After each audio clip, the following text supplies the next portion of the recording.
Good afternoon, everyone. I'm Bayanan M. Wahab. Today I am assigned to answer the assignment number 5 of 2 and 8. Evaluate the following limits. Limit natural logarithmic x plus 7.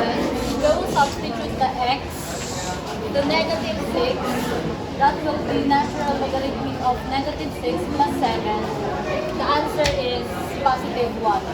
We can see that 0 because we can calculate it natural logarithmic positive 1, that will be 0.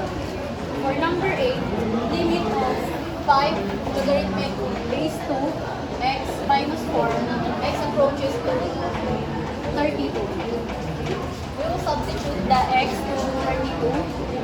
5 logarithmic base of 2, 32 minus 4.